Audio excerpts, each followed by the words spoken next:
এই সমাবেশে দল মত নির্বিশেষে আমি আল্লাহর দরবারে সকল শহীদদের আত্মার মাগফিরাত কামনা করছি। সকল শহীদদের শোকাহত পরিবারের প্রতি জানাই গভীর শ্রদ্ধা। প্রিয় বন্ধুরা, স্বাধীনতার 54 বছর পার হয়েছে। বাংলাদেশ এখন একটি পরিণত দেশ। এই পরিণত বাংলাদেশের জনগণ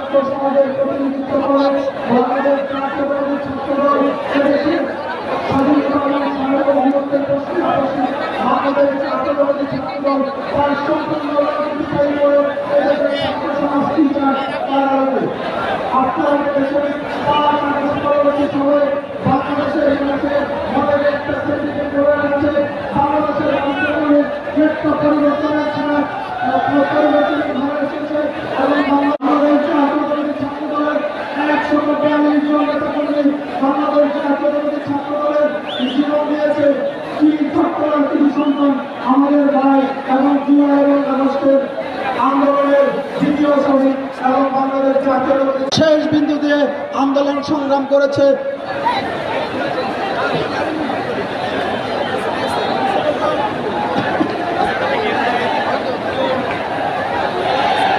সংগ্রামী নেতৃবৃন্দ, বাংলাদেশ জাতীয়তাবাদী ছাত্র দল আপনার সংসদের যাদেরকে বিভিন্ন জেলার দায়িত্ব দেওয়া হয়েছে, বিভিন্ন বিশ্ববিদ্যালয়ের সাথে যাদেরকে ভলান্টারি করার জন্য দায়িত্ব দেওয়া হয়েছে, আপনারা কোনোভাবেই আমাদের মূল মঞ্চের দিকে আসবেন না।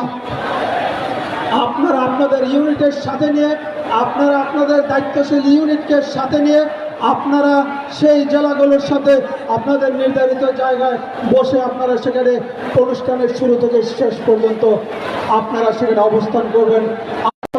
গুরুত্বপূর্ণ ইন্টারসেকশন, সেই শাহবাগে কোনো গণজমায়েত হলে তার প্রভাব সম্পূর্ণ ঢাকার মধ্যে পড়ে, যার কারণে ঢাকা মহানগর পুলিশ, ডিএমপি এবং আমাদের জাতীয়তাবাদী ছাত্রদল আমরা কোলাবোরেশন করে একটি ট্রাফিক ব্যবস্থা এবং ট্রাফিক গাইডলাইন একটি প্রেস রিলিজের মাধ্যমে আমরা ঢাকাবাসীর প্রতি আমরা দুঃখ প্রকাশ করেছি।